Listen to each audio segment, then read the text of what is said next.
ജിയോ പൊളിറ്റിക്സിൽ വിപ്ലവകരമായ മാറ്റങ്ങൾക്കാണ് നമ്മളിപ്പോൾ സാക്ഷ്യം വഹിക്കുന്നത്.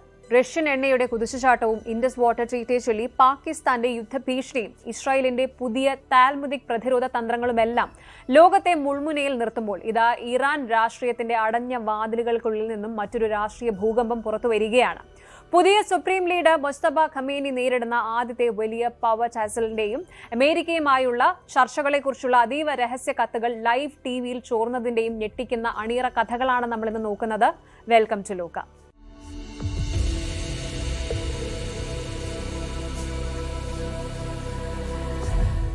ജിയോ പൊളിറ്റിക്കൽ സമവാക്യങ്ങളെ മുഴുവൻ തിരുത്തിക്കൊണ്ട് ആഗോള ഊർജ്ജ വിപണി വലിയൊരു മാറ്റത്തിന് സാക്ഷ്യം വഹിക്കുകയാണ്. യുഎസും ഇറാനും തമ്മിലുള്ള വെടിനിർത്തൽ കരാറിനെ തുടർന്ന് തന്ത്രപ്രധാനമായ ഹോർമുസ് കടലിടുക്ക് വീണ്ടും തുറക്കപ്പെട്ടിരിക്കുന്നു.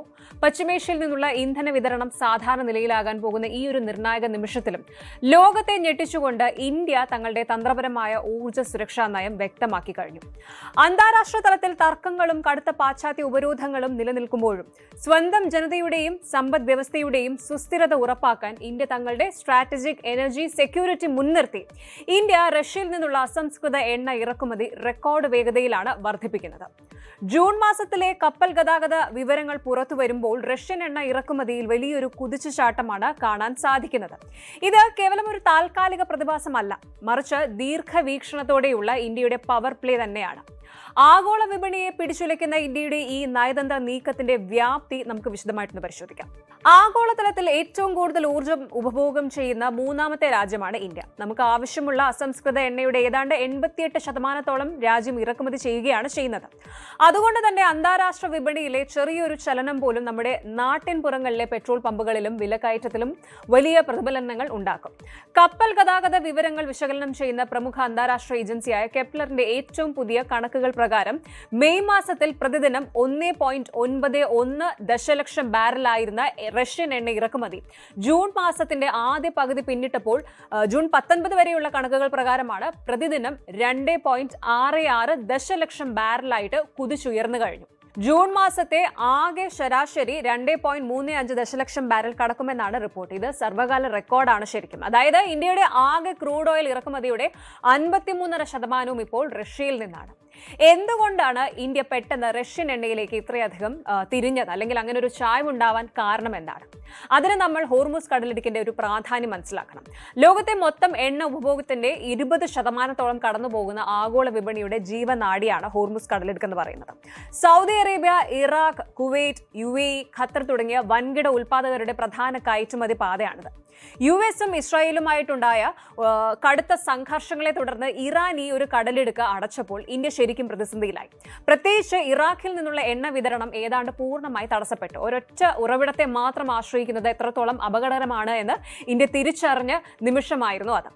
ഇപ്പോൾ വെടിനിർത്തൽ പ്രഖ്യാപിച്ച 3 ഇന്ത്യൻ കപ്പലുകളൊക്കെ കടലിടുക്ക് കടന്നുപോയി എങ്കിലും ഇറാനും ഇസ്രായേലും തമ്മിലുള്ള തർക്കങ്ങൾ ഇപ്പോഴും പുകയുകയാണ്. വിപണിയിലെ ഈ ഒരു അസ്ഥിരത, ഒരു സ്റ്റെബിലിറ്റി ഇല്ലായ്മയാണ്. ഇത് മുൻകൂട്ടി കണ്ടിട്ടാണ് ഇന്ത്യൻ റിഫൈനറികൾ ബുദ്ധിപൂർവ്വം റഷ്യൻ വിപണിയിലെ ആകർഷകമായ ഡിസ്കൗണ്ടുകൾ പരമാവധി പ്രയോജനപ്പെടുത്തിയത്. ഇന്ത്യ ഇപ്പോൾ കളിക്കുന്നത് വളരെ കൃത്യമായൊരു ഡൈവേഴ്സിഫിക്കേഷൻ സ്ട്രാറ്റജി, അതായത് വിതരണ ശൃംഖല വൈവിധ്യവൽക്കരിക്കുന്ന ഒരു തന്ത്രമാണ്. UAE-യിൽ നിന്നുള്ള ഇറക്കുമതി 6,36,000 ബാരലുമായി ഉയർന്ന നിരക്കിൽ നിലനിർത്തുമ്പോഴും അമേരിക്കയിൽ നിന്നുള്ള എണ്ണ വാങ്ങൽ ഇന്ത്യ ഗണ്യമായിട്ട് കുറച്ചു. മെയ് മാസത്തെ അപേക്ഷിച്ച് ജൂണിൽ അമേരിക്കൻ എണ്ണയുടെ വരവ് പകുതിയിലധികം ഇടിഞ്ഞ് വെറും 91,000 ബാരലിലെത്തി. പകരം ഇന്ത്യ കണ്ണുവെച്ചത് എങ്ങോട്ടാണെന്നോ? വെനസ്വേലയിലേക്കാണ്. പ്രതിദിനം 2 ലക്ഷത്തിലധികം ബാരൽ എണ്ണയാണ് നിലവിൽ വെനസ്വേലയിൽ നിന്ന് ഇന്ത്യയിലേക്ക് എത്തുന്നത്. കനത്ത ഇനം അസംസ്കൃത എണ്ണ ഇത് സംസ്കരിക്കാൻ പ്രത്യേക ശേഷിയുള്ള ഇന്ത്യൻ റിഫൈനറികൾക്ക് വെനസ്വേലൻ എണ്ണ വലിയൊരു അനുഗ്രഹമാണ് ശരിക്കും. എന്നിരുന്നാലും ഉപരോധങ്ങളുടെ നിഴലിലുള്ള വെനസ്വേലയിൽ നിന്നുള്ള ദീർഘകാല വിതരണം എത്രത്തോളം വിശ്വസനീയമാണെന്ന് സാമ്പത്തിക വിദഗ്ധർ ചോദിക്കുന്നുണ്ട്. നമ്മൾ എണ്ണയെക്കുറിച്ച് പറയുമ്പോൾ മറക്കാൻ പാടില്ലാത്ത 2 കാര്യങ്ങളുണ്ട്. ഒന്ന് LPG-യും മറ്റേത് LNG-യുമാണ്. ഹോർമുസ് കടലിടുക്കിലെ പ്രതിസന്ധി ഏറ്റവും കൂടുതൽ ബാധിച്ചത് നമ്മുടെ സാധാരണക്കാരുടെ അടുക്കളകളെ നിയന്ത്രിക്കുന്ന LPG വിതരണത്തെയായിരുന്നു. കാരണം നമ്മുടെ ഗാർഹിക ആവശ്യത്തിനുള്ള LPG-യുടെ ഭൂരിഭാഗവും വരുന്നത് ഗൾഫ് മേഖലയിൽ നിന്നാണ്. ഈ പ്രതിസന്ധി ഘട്ടത്തിൽ അമേരിക്കയിൽ നിന്നുള്ള LPG ഇറക്കുമതി താൽക്കാലികമായി വർദ്ധിപ്പിച്ചിട്ടാണ് ഇന്ത്യ പിടിച്ചു നിന്നത്. പക്ഷേ ദൂരക്കൂടുതൽ കാരണം കപ്പൽ കൂലി വർദ്ധിക്കുകയും അതുപോലെ അത് ആഭ്യന്തര വിപണിയിൽ ചെറിയ തോതിൽ സമ്മർദ്ദം ചെലുത്തുകയും ചെയ്തു. ഇപ്പോൾ കടലിടുക്ക് വീണ്ടും തുറന്നതോടെ ഏറ്റവും വേഗത്തിൽ സാധാരണ നിലയിലാകുക ഈ ഒരു LPG വിതരണമായിരിക്കുമെന്നാണ് കെപ്ലർ വ്യക്തമാക്കുന്നത്.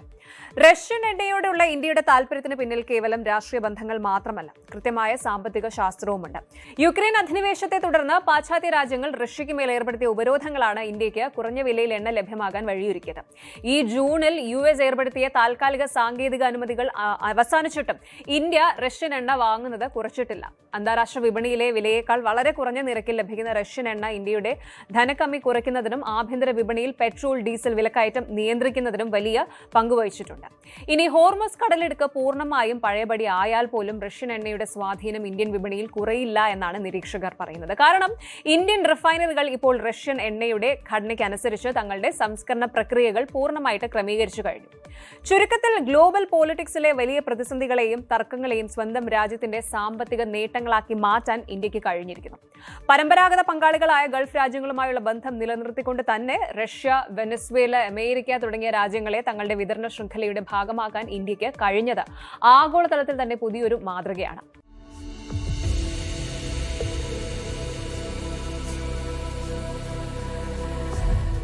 ദക്ഷിണേഷ്യയിലെ ഭൗമരാഷ്ട്രീയ സമവാക്യങ്ങളെ മുഴുവൻ മാറ്റിമറിച്ചുകൊണ്ടൊരു പുതിയ യുദ്ധഭീഷണി ഉയരുകയാണ്. സിന്ധു നദിയിലെ ജലം കേവലം 2 രാജ്യങ്ങൾക്കിടയിലൂടെ ഒഴുകുന്ന ഒരു പ്രകൃതി വിഭവമല്ല, മറിച്ച് ദക്ഷിണേഷ്യയുടെ ഭൗമരാഷ്ട്രീയ ഗതിവിഗതികളെ നിയന്ത്രിക്കുന്ന തന്ത്രപ്രധാനമായ ഒരു ആയുധം കൂടിയാണ് എന്ന് കാലം തെളിയിക്കുകയാണ്. ചരിത്രത്തിൽ ഇന്നേ വരെ കണ്ടിട്ടില്ലാത്ത വിധം സങ്കീർണമായൊരു ജലപ്രതിസന്ധിയിലൂടെയാണ് പാകിസ്ഥാൻ ഇപ്പോൾ കടന്നുപോകുന്നത്. പഹൽഗാം ഭീകരാക്രമണത്തിന് പിന്നാലെ ഇൻഡസ് വാട്ടേഴ്സ് ട്രീറ്റി താൽക്കാലികമായി റദ്ദാക്കിയിട്ട്, അതായത് കംപ്ലീറ്റ് അബേയൻസിൽ നിഷ്ക്രിയ അവസ്ഥയിലേക്ക് മാറ്റിവെച്ചിട്ട് ഇപ്പോൾ 700-ലധികം ദിവസങ്ങൾ പിന്നിട്ടു. എന്നാൽ യാഥാർത്ഥ്യങ്ങൾ ഉൾക്കൊള്ളാൻ പാകിസ്ഥാൻ ഭരണകൂടം ഇനിയും തയ്യാറാകുന്നില്ല എന്നതിന്റെ തെളിവാണ് അവിടെ നിന്നും ഉയരുന്ന പുതിയ യുദ്ധഭീഷണികൾ. കടുത്ത ജലക്ഷാമം നേരിടേണ്ടി വന്നാൽ ഇന്ത്യക്കെതിരെ യുദ്ധത്തിന് മടിക്കില്ല എന്ന് പാകിസ്ഥാൻ പ്രതിരോധ മന്ത്രി ഖ്വാജ ആസിഫ് പരസ്യമായിട്ട് പ്രഖ്യാപിച്ചിരിക്കുന്നു. എന്താണ് ഈ ജലയുദ്ധത്തിന് പിന്നിലെ യഥാർത്ഥ കഥ? നമുക്ക് വിശദമായിട്ടൊന്ന് പരിശോധിക്കാം. ആഗോളതലത്തിൽ തന്നെ ഏറ്റവും മാതൃകാപരമായ ഒരു അന്താരാഷ്ട്ര നദീജല കരാറായിട്ടാണ് 1960-ൽ ഒപ്പുവെക്കപ്പെട്ട സിന്ധു നദീജല കരാർ വിലയിരുത്തപ്പെടുന്നത്. ഇന്ത്യയും പാകിസ്ഥാനും തമ്മിൽ 3 വലിയ യുദ്ധങ്ങൾ നടന്നിട്ടും കടുത്ത അതിർത്തി സംഘർഷങ്ങൾ ഉണ്ടായിട്ടും തകരാതെ നിന്ന് ഈ ഒരു കരാറിന്റെ അടിത്തറ ഇളക്കിയത് പാകിസ്ഥാന്റെ നിരന്തരമായ ഭീകരവാദ നിലപാടുകളാണ്. 2025 ഏപ്രിലിൽ 26 പേരുടെ മരണത്തിനിടയാക്കിയ പഹൽഗാം ഭീകരാക്രമണത്തിന് പിന്നാലെ ഇന്ത്യ കടുത്ത ഒരു തീരുമാനമെടുത്തു. അതിർത്തി കടന്നുള്ള ഭീകരവാദവും സമാധാന ചർച്ചകളും ഒരുമിച്ച് കൊണ്ടുപോകാൻ കഴിയില്ല എന്ന ശക്തമായ സന്ദേശമാണ് കരാർ റദ്ദാക്കിക്കൊണ്ട് ഇന്ത്യ നൽകിയത്. ഭീകരവാദത്തെ പ്രോത്സാഹിപ്പിക്കുന്നവർക്ക് സിന്ധു നദിയിലെ ഒരു തുള്ളി വെള്ളം പോലും നൽകില്ലെന്ന ഇന്ത്യൻ പ്രതിരോധ മന്ത്രി രാജ്നാഥ് സിംഗിന്റെ പ്രസ്താവന ഈ കടുത്ത നിലപാടിന്റെ ആവർത്തനമാണ്. ഈ ആഴ്ച നടന്ന UNHRC United Nations human rights council യോഗത്തിലും ഇന്ത്യ വളരെ വ്യക്തമായി പറഞ്ഞു, ഭീകരവാദം കയറ്റുമതി ചെയ്യുന്ന ഒരു രാജ്യത്തിന് സൗഹൃദത്തിന്റെ അടിസ്ഥാനത്തിലുള്ള ഒരു കരാറിന്റെ ആനുകൂല്യങ്ങൾക്ക് അർഹതയില്ല. 1960-ലെ കരാർ ഇപ്പോൾ തികച്ചും ഔട്ട്ഡേറ്റഡ് ആണ്. ഇന്ത്യയുടെ ഈ കർശനമായ നയതന്ത്ര പ്രതിരോധം പാകിസ്ഥാന്റെ കാർഷിക മേഖലയും സമ്പദ് വ്യവസ്ഥയും പൂർണ്ണമായും തകിടം മറിച്ചിരിക്കുകയാണ്. കാരണം പാകിസ്ഥാന്റെ കൃഷിയുടെ 90% ഈ ഒരു സിന്ധു നദീതടത്തെ ആശ്രയിച്ചാണ് നിലനിൽക്കുന്നത്. നിലവിൽ പാകിസ്ഥാന്റെ ഒട്ടുമിക്ക ഭാഗങ്ങളും കടുത്ത ജലക്ഷാമത്തിലാണ്. സിന്ധ് പ്രവിശ്യയിലെ ജലസേചന വകുപ്പിന്റെ ഔദ്യോഗിക കണക്കുകൾ കേട്ടാൽ ശരിക്കും ഞെട്ടും. അവിടുത്തെ പ്രധാന കനാലുകളായ നോർത്ത് വെസ്റ്റ് കനാലിൽ 64.1%, ദാദു കനാലിൽ 82%മാണ് ജലത്തിന്റെ കുറവ് രേഖപ്പെടുത്തിയിരിക്കുന്നത്. പാകിസ്ഥാന്റെ ജീവനാഡിയായ സുക്കൂർ ബാരേജിലെ ജലനിരപ്പ് അപകടകരമായ രീതിയിലാണ് താഴ്ന്നിരിക്കുന്നത്. കറാച്ചി പോലുള്ള വൻ നഗരങ്ങൾ കുടിവെള്ളമില്ലാതെ വലയുകയാണ്. കനാൽ ശൃംഖലകളൊക്കെ ഏതാണ്ട് പൂർണ്ണമായി വറ്റിവരേണ്ട നിലയിലാണ്. ഈ ജലക്ഷാമം രാജ്യത്തിനകത്ത് വലിയ ആഭ്യന്തര കലഹങ്ങൾക്കാണ് കാരണമായിരിക്കുന്നത്. തങ്ങളുടെ വെള്ളം മുകളിലുള്ള പഞ്ചാബ് പ്രവിശ്യ കവർന്നെടുക്കുകയാണ് എന്ന് സിന്ധ്, ബലൂചിസ്ഥാൻ പ്രവിശ്യകളിലെ ജനങ്ങൾ പരസ്യമായി ആരോപിക്കുന്നു. അതായത് ഇന്ത്യയുമായിട്ട് യുദ്ധം ചെയ്യുന്നതിന് മുൻപ് അവർ തമ്മിൽ അടിച്ചു പിരിയാൻ പോകുന്ന അവസ്ഥയാണ്. ഈ ഒരു പുകയുന്ന ആഭ്യന്തര പരാജയങ്ങളും ജനരോഷവും മറച്ചുവെക്കാനാണ് പ്രതിരോധ മന്ത്രി ഖ്വാജ ആസിഫ് ഇപ്പോൾ ഇന്ത്യക്കെതിരെ പുതിയ യുദ്ധപ്രഖ്യാപനവുമായിട്ട് രംഗത്തെത്തിയിരിക്കുന്നത്. തങ്ങളുടെ വാട്ടർ സെക്യൂരിറ്റി അപകടത്തിലായാൽ ഇന്ത്യക്കെതിരെ സൈനിക നടപടിക്ക് മടിക്കില്ല എന്നാണ് അദ്ദേഹം ഒരു പ്രമുഖ മാധ്യമത്തിന് നൽകിയ അഭിമുഖത്തിൽ ഭീഷണി മുഴക്കിയിരിക്കുന്നത്. ഇന്ത്യ ജൂൺ 2028 സിന്ധു നദിയിലെ വെള്ളം പൂർണ്ണമായും നിർത്താൻ പോവുകയാണ് എന്നും അതിനെതിരെ യുദ്ധം ചെയ്യുമെന്നുമാണ് ഇവരുടെ വാദം. പക്ഷേ എന്താണ് യാഥാർത്ഥ്യം? കടുത്ത സാമ്പത്തിക പ്രതിസന്ധിയിലും ആഭ്യന്തര തകർച്ചയിലും ഉലയുന്ന വിദേശ കടത്തിലും പണപ്പെരുപ്പത്തിലും മുങ്ങിത്താഴുന്ന പാകിസ്ഥാന് ഇന്ത്യയെ പോലെ ഒരു വൻ ശക്തിയോട് യുദ്ധം ചെയ്യാനുള്ള ശേഷിയില്ല എന്നത് ഒരു നഗ്ന സത്യമാണ്. ആധുനിക യുദ്ധങ്ങൾ കേവലം വാചകങ്ങൾ കൊണ്ട് മാത്രമല്ല, ശക്തമായ സാമ്പത്തിക അടിത്തറ കൊണ്ടാണ് നയിക്കപ്പെടുന്നത്. ഖ്വാജ ആസിഫ് തന്നെ അഭിമുഖത്തിൽ സമ്മതിക്കുന്നുണ്ട്, കഴിഞ്ഞ ഒരു വർഷമായിട്ട് ഇന്ത്യ അവിടെ എന്താണ് ചെയ്യുന്നതെന്ന കൃത്യമായ ഒരു ഡേറ്റ പോലും അവരുടെ പക്കലില്ല എന്ന്. ജനങ്ങളുടെ ശ്രദ്ധ തിരിച്ചുവിടാനുള്ള വെറും ഒരു രാഷ്ട്രീയ നാടകം മാത്രമാണിത്. മറുഭാഗത്ത് ഇന്ത്യ തങ്ങളുടെ നയതന്ത്രവും സാങ്കേതികവുമായ മേധാവിത്വം പൂർണ്ണമായും ഉപയോഗപ്പെടുത്തുകയാണ്.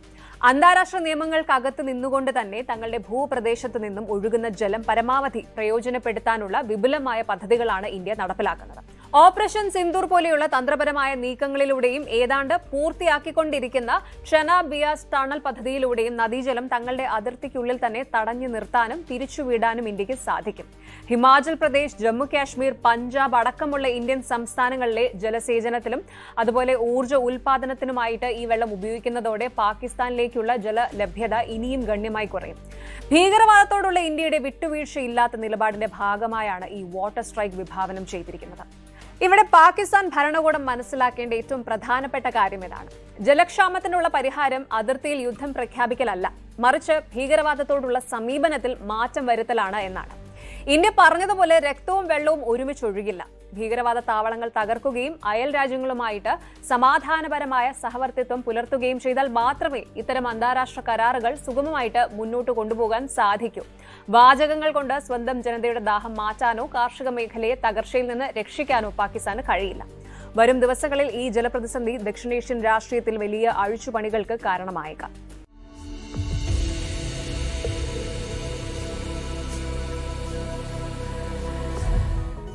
ആഗോള രാഷ്ട്രീയത്തിന്റെ ചോരയുണങ്ങാത്ത കളിത്തട്ടായ പശ്ചിമേഷ്യൻ മണ്ണിൽ നിന്ന് ഉയരുന്ന ഓരോ യുദ്ധകാഹളവും കേവലം ആധുനിക ആയുധങ്ങളുടെ കരുത്തിൽ മാത്രമല്ല രൂപപ്പെടുന്നത്, മറിച്ച് നൂറ്റാണ്ടുകൾ പഴക്കമുള്ള പ്രത്യയ ശാസ്ത്രങ്ങളുടെയും മതഗ്രന്ഥങ്ങളുടെയും നിഴൽ യുദ്ധങ്ങൾ കൂടിയാണിത്. ലോകത്തെ ഞെട്ടിച്ചുകൊണ്ട് ഇസ്രായേൽ പ്രധാനമന്ത്രി ബെന്യാമിൻ നെതന്യാഹു തങ്ങളുടെ ശത്രുക്കൾക്കെതിരെയുള്ള കടുത്ത സൈനിക നീക്കങ്ങളെ ന്യായീകരിക്കാൻ ഒരു പുരാതന യഹൂദ മതഗ്രന്ഥമായ ബാബിലോണിയൻ താൽമുദിലെ ഒരു കടുത്ത പ്രമാണത്തെ കൂട്ടുപിടിച്ചിരിക്കുകയാണ്. തന്നെ കൊല്ലാൻ വരുന്നവനെ മുൻകൂട്ടി തിരിച്ചറിഞ്ഞ് ആദ്യം തന്നെ ഇല്ലാതാക്കുക എന്ന ഒരു പുരാതന സിദ്ധാന്തം ഇസ്രായേലിന്റെ ഔദ്യോഗിക പ്രതിരോധ തന്ത്രമായിട്ട് നെതന്യാഹു പ്രഖ്യാപിക്കുമ്പോൾ അത് മിഡിൽ ഈസ്റ്റിനെ കൂടുതൽ സങ്കീർണമായൊരു യുദ്ധമുഖത്തേക്കാണ് നയിക്കുന്നത്. ലെബനൻ മുതൽ ഇറാൻ വരെയുള്ള ശത്രു ശൃംഖലകളെ തകർക്കാൻ ഇസ്രായേൽ തങ്ങളുടെ പരമ്പരാഗതമായ ഒരു പ്രതിരോധ ശൈലി ഉപേക്ഷിച്ചിട്ട് അത്യന്തം അക്രമാസക്തമായ ഒരു പുതിയ ചുവട് മാറ്റത്തിന് തുടക്കമിട്ടിരിക്കുകയാണ്. എന്താണ് ഈ താൽമുദിക് സിദ്ധാന്തം? നോക്കാം. യഹൂദ നിയമങ്ങളുടെയും ധാർമ്മികതയുടെയും ആത്മീയ വ്യാഖ്യാനങ്ങളുടെയും കേന്ദ്ര ഗ്രന്ഥമായ ബാബിലോണിയൻ താൽമുദിലെ ഹബ ലഹോർ ഗേഷെ ഹാഷ്കേം ലെഹോർഗോ എന്ന ഹീബ്രു വാചകമാണ് നെതന്യാഹു തന്റെ പ്രസംഗത്തിൽ ഉദ്ധരിച്ചത്. ഇതിന്റെ അർത്ഥം എന്താണ് എന്ന് വെച്ചാൽ, നിന്നെ കൊല്ലാൻ ആരെങ്കിലും വരുന്നുണ്ടെങ്കിൽ അതിരാവിലെ എഴുന്നേറ്റ് അവനെ ആദ്യം കൊലപ്പെടുത്തുക എന്നാണ്. ആധുനിക ഡിഫൻസ് സയൻസിൽ ഇതിനെ പ്രീഎംപ്റ്റീവ് സ്ട്രൈക്ക് അഥവാ മുൻകൂട്ടിയുള്ള പ്രതിരോധ ആക്രമണം എന്ന് വിളിക്കാം. അതായത് ശത്രുക്കളുടെ ഭാഗത്തു നിന്ന് ഒരു ഭീഷണി പൂർണ്ണമായിട്ട് വളർന്ന് പന്തലിക്കുന്നത് വരെ കാത്തിരിക്കാതെ അതിന്റെ തുടക്കത്തിൽ തന്നെ അവരെ അപ്രതീക്ഷിതമായിട്ട് പ്രഹരിക്കുക. കേവലം ഒരു മതപരമായ ഉപദേശത്തെ ആധുനിക യുദ്ധതന്ത്രവുമായിട്ട് സമന്വയിപ്പിച്ചുകൊണ്ട് അന്താരാഷ്ട്ര തലത്തിൽ തങ്ങളുടെ സൈനിക നടപടികൾക്കെതിരെ ഉയരുന്ന കടുത്ത വിമർശനങ്ങളെ പ്രതിരോധിക്കാനാണ് ഇസ്രായേൽ ഭരണകൂടം ഇപ്പോൾ ശ്രമിക്കുന്നത്. ചരിത്രപരമായിട്ട് നോക്കിയാൽ ശത്രുക്കളുടെ ആക്രമണങ്ങളോട് പ്രതികരിക്കുന്ന ഒരു രീതിയാണ് ഇസ്രായേൽ പലപ്പോഴും സ്വീകരിച്ചിരിക്കുന്നത്. എന്നാൽ തങ്ങളെ പൂർണ്ണമായി നശിപ്പിക്കാൻ ആഗ്രഹിക്കുന്ന ശക്തികൾക്ക് മുന്നിൽ ഇനി മുതൽ നിഷ്ക്രിയമായി ഇരിക്കാൻ കഴിയില്ല എന്ന ശക്തമായ പ്രഖ്യാപനമാണ് നെതന്യാഹു നടത്തിയിരിക്കുന്നത്. നയതന്ത്ര ചർച്ചകൾക്കും സമാധാന ശ്രമങ്ങൾക്കും പ്രാധാന്യം നൽകുന്ന അന്താരാഷ്ട്ര സമൂഹത്തിന് മുന്നിൽ തങ്ങളുടെ നിലനിൽപ്പ് ഉറപ്പാക്കാൻ സൈനിക മുൻകൈ എടുക്കുക മാത്രമാണ് ഏക പോംവഴി എന്ന് ഇസ്രായേൽ സമർത്ഥിക്കുന്നു. ഭൂമിശാസ്ത്രപരമായ പരിമിതികളും ജനസംഖ്യാപരമായ പ്രത്യേകതകളും കാരണം ഒരു വലിയ അധിനിവേശത്തെ നേരിടാനായിട്ട് ഇസ്രായേലിന് മുന്നിൽ മറ്റ് വഴികളില്ല എന്നാണ് പ്രതിരോധ വിദഗ്ധരും ചൂണ്ടിക്കാണിക്കുന്നത്. യഥാർത്ഥത്തിൽ ഇസ്രായേലിന്റെ സൈനിക ചരിത്രം പരിശോധിക്കുകയാണെങ്കിൽ ഈ ഒരു മുൻകൂർ ആക്രമണ ശൈലി ദശാബ്ദങ്ങളായിട്ട് അവരുടെ ആസൂത്രണത്തിന്റെ ഭാഗമായിരുന്നു എന്ന് കാണാം. ഏറ്റവും മികച്ച ഉദാഹരണമാണ് 1967 നടന്ന വിഖ്യാതമായ 6 ദിന യുദ്ധം, 6 Day War. Egypt, Syria, Jordan തുടങ്ങിയ അയൽ രാജ്യങ്ങളുടെ സൈനിക നീക്കങ്ങളെ മുൻകൂട്ടി കണ്ടുകൊണ്ട് ഇസ്രായേൽ നടത്തിയ ആ അപ്രതീക്ഷിത മിന്നൽ ആക്രമണമാണ് അന്ന് യുദ്ധത്തിന്റെ ഗതി തന്നെ മാറ്റിയത്. അതുപോലെ തന്നെ ഇറാഖിലെയും സിറിയയിലെയും ആണവ നിലയങ്ങൾക്ക് നേരെ ഇസ്രായേൽ നടത്തിയ വ്യോമാക്രമണങ്ങളും ഈ താൽമുദിക് സിദ്ധാന്തത്തിന്റെ പ്രായോഗിക രൂപങ്ങളായിരുന്നു. ശത്രുക്കളുടെ പക്കൽ മാരകായുധങ്ങളും മിസൈൽ സാങ്കേതിക വിദ്യകളും എത്തുന്നതിന് മുൻപ് തന്നെ അവ വേരോടെ തകർക്കുക എന്നതായിരുന്നു ആ നടപടികളുടെ ലക്ഷ്യം. എന്നാൽ ഈ കടുത്ത സൈനിക നയം അന്താരാഷ്ട്ര നിയമങ്ങളുടെയും മനുഷ്യാവകാശങ്ങളുടെയും നഗ്നമായ ലംഘനമാണെന്ന വാദവും വളരെ ശക്തമാണ്. ഐക്യരാഷ്ട്രസഭയുടെ ചട്ടപ്രകാരം സ്വയം രക്ഷയ്ക്കുള്ള അവകാശം, അതായത് റൈറ്റ് ടു സെൽഫ് ഡിഫൻസ്, ഒരു രാജ്യം നേരിട്ട് ആക്രമിക്കപ്പെടുമ്പോൾ മാത്രമാണ് അനുവദനീയമായിട്ടുള്ളത്. കേവലം ഭീഷണിയുണ്ട് എന്ന അനുമാനത്തിന്റെ പുറത്ത് മറ്റൊരു പരമാധികാര രാജ്യത്തിന് മേൽ ആക്രമണം നടത്തുന്നത് ആഗോള ക്രമത്തെ തകിടം മറിക്കുമെന്ന് വിമർശകർ ചൂണ്ടിക്കാണിക്കുന്നു. മറ്റൊരു പ്രധാനപ്പെട്ട കാര്യം ഇതാണ്: ബാബിലോണിയൻ താൽമുദിനെ ഇത്തരത്തിൽ രാഷ്ട്രീയവൽക്കരിക്കുന്നതിനെതിരെ യഹൂദ മതപണ്ഡിതന്മാർക്കിടയിൽ തന്നെ ഭിന്നാഭിപ്രായങ്ങളുണ്ട് എന്നതാണ്. ജീവന് നേരിട്ട് ഭീഷണി ഉണ്ടാകുമ്പോൾ വ്യക്തികൾക്ക് സ്വയം രക്ഷയ്ക്കായിട്ട് നൽകിയിട്ടുള്ള അനുവാദത്തെ വിപുലമായ സൈനിക അധിനിവേശങ്ങൾക്കും അതുപോലെ രാഷ്ട്രീയ ലക്ഷ്യങ്ങൾക്കും വേണ്ടി ഭരണാധികാരികൾ ദുരുപയോഗം ചെയ്യുകയാണ് എന്ന് അവർ വിമർശിക്കുന്നുണ്ട്. ഭരണകൂടത്തിന്റെ വീഴ്ചകളെയും അന്താരാഷ്ട്ര തലത്തിലുള്ള ഒറ്റപ്പെടലിനെയും മറച്ചുവെക്കാൻ ഇത്തരം വികാരപരമായ ആഹ്വാനങ്ങൾ സഹായിക്കുമെന്ന് അവർ വിലയിരുത്തുന്നു. ചുരുക്കത്തിൽ പറഞ്ഞാൽ, ബെന്യാമിൻ നെതന്യാഹുവിന്റെ ഈ ഒരു പ്രഖ്യാപനം വരാനിരിക്കുന്ന വലിയൊരു സൈനിക നീക്കത്തിന്റെ മുന്നോടിയാണ് എന്ന് വേണം കരുതാൻ. ഇനി മുതൽ ഒരു മുന്നറിയിപ്പും ഇല്ലാതെ ഇസ്രായേലിന്റെ ഭാഗത്തു നിന്ന് ആക്രമണങ്ങൾ ഉണ്ടാകാമെന്ന ഭീതി ആഗോള വിപണിയിലും കപ്പൽ ഗതാഗതത്തിലും വലിയ പ്രതിസന്ധികൾ സൃഷ്ടിക്കുന്നുണ്ട്. എണ്ണവിലയിലെ ആ ഒരു അസ്ഥിരത ഇതിന്റെ പരോക്ഷ ഫലമാണ്. സമാധാനപരമായ ചർച്ചകളിലൂടെ പ്രശ്നങ്ങൾ പരിഹരിക്കാൻ ശ്രമിക്കുന്ന അമേരിക്ക ഉൾപ്പെടെയുള്ള രാജ്യങ്ങൾക്ക് ഇസ്രായേലിന്റെ ഈ കടുത്ത നിലപാട് വലിയ നയതന്ത്ര തലവേദനയാണ് സൃഷ്ടിക്കുന്നത്.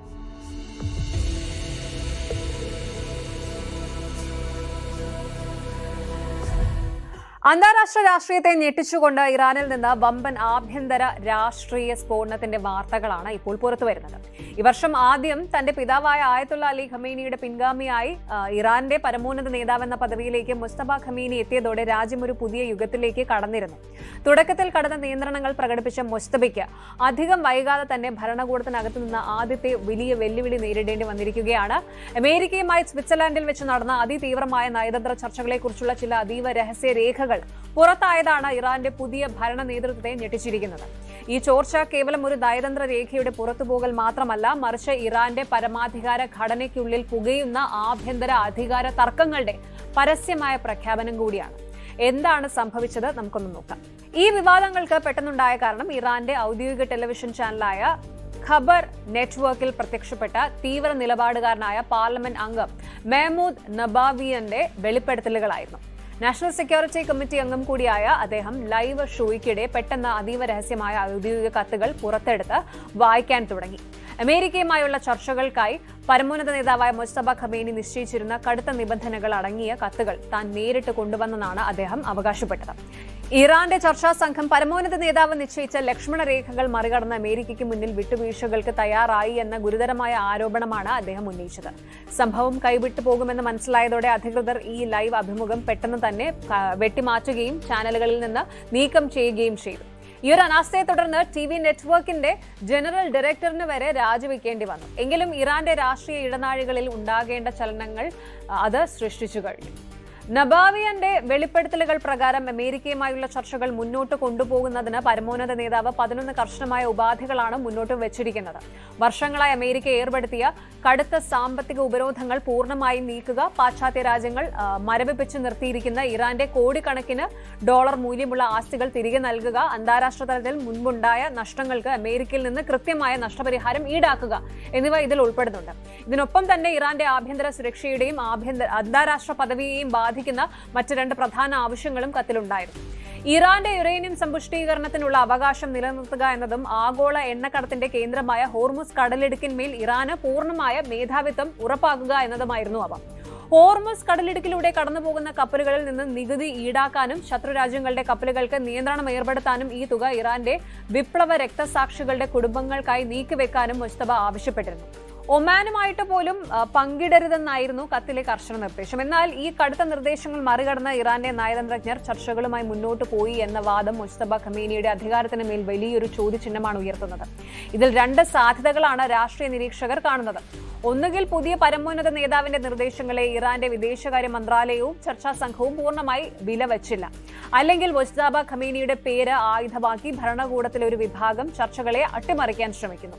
ഈ 2 സാഹചര്യങ്ങളും ഒരു പുതിയ ഭരണാധികാരിയെ സംബന്ധിച്ച് അത്ര ശുഭകരമായ കാര്യങ്ങളല്ല. ഇറാനിലെ തീവ്ര വലതുപക്ഷം അതായത് ഹാർഡ് ലൈനേഴ്സ് വിഭാഗം ഈ ചർച്ചകളെ ഭയത്തോടെയാണ് വീക്ഷിക്കുന്നത്. അമേരിക്കയുമായിട്ട് ഒരു നയതന്ത്ര ധാരണ ഉണ്ടാകുന്നത് ഇറാന്റെ നിലവിലെ സർക്കാരിലെ മിതവാദികൾക്കും പ്രായോഗികവാദികൾക്കും കൂടുതൽ ജനപ്രീതിയും ശക്തിയും നൽകും. പാശ്ചാത്യ രാജ്യങ്ങളുമായിട്ടുള്ള നിരന്തരമായ ഏറ്റുമുട്ടലുകളിലൂടെയും കടുത്ത മതപരമായ പ്രത്യയശാസ്ത്രങ്ങളിലൂടെയും ഇറാനിൽ സ്വാധീനം ഉറപ്പിച്ച അധികാര കേന്ദ്രങ്ങളുടെ പ്രസക്തി ഇല്ലാതാക്കാൻ ഒരു സമാധാന കരാറിന് സാധിക്കും. അതുകൊണ്ട് തന്നെ ചർച്ചകൾ വഴിമാറുന്നത് തങ്ങളുടെ രാഷ്ട്രീയ നിലനിൽപ്പിനെ ബാധിക്കുമെന്ന് ഭയക്കുന്ന അവർ നയതന്ത്ര നീക്കങ്ങളെ പരമോന്നത നേതാവിനോടുള്ള വഞ്ചനയായിട്ട് ചിത്രീകരിക്കാനാണ് ശ്രമിക്കുന്നത്. മുസ്തഫ ഖമേനിയുടെ അധികാരപ്രാപ്തിയെ സംബന്ധിച്ചുള്ള തർക്കങ്ങൾ ഇറാന്റെ ചരിത്രത്തിൽ തന്നെ സവിശേഷമായ ഒന്നാണ് എന്ന് പറയണം.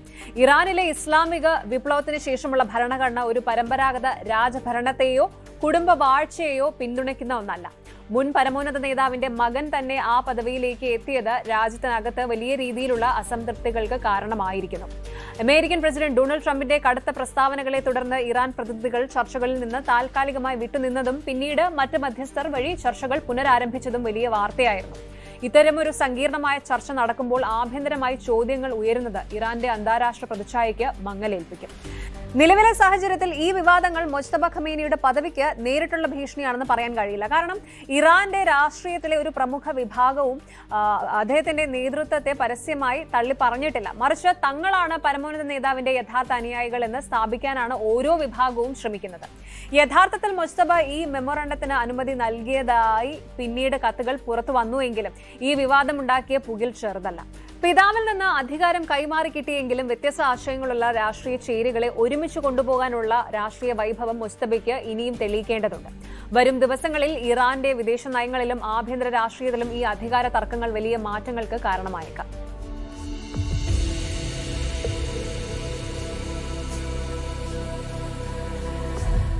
എന്തൊക്കെ പ്രതിസന്ധികളും രാഷ്ട്രീയ വടംവലികളും ഉണ്ടായാലും ലോകരാജ്യങ്ങൾ തങ്ങളുടെ ആഭ്യന്തര തർക്കങ്ങൾ പരിഹരിച്ച് മുന്നോട്ട് പോകുമെന്നത് തന്നെയാണ് ഏറ്റവും വലിയ പോസിറ്റീവ് കാര്യം. അത് ഇന്ത്യയുടെ തന്ത്രപരമായ ഊർജ്ജ നയതന്ത്രമായാലും പശ്ചിമേഷ്യയിൽ സമാധാനം കൊണ്ടുവരാനുള്ള നയതന്ത്ര നീക്കങ്ങളായാലും ശരിയുത്തരങ്ങൾ കാലം തെളിയിക്കുക തന്നെ ചെയ്യും. വരും ദിവസങ്ങളിൽ കൂടുതൽ സുതാര്യവും ശക്തവുമായ നയങ്ങളിലൂടെ ലോകക്രമം കൂടുതൽ സുരക്ഷിതമാകുമെന്നും യുദ്ധഭീഷണികൾ മാറി സമാധാനം പുലരുമെന്നും നമുക്ക് പ്രത്യാശിക്കാം. Good night.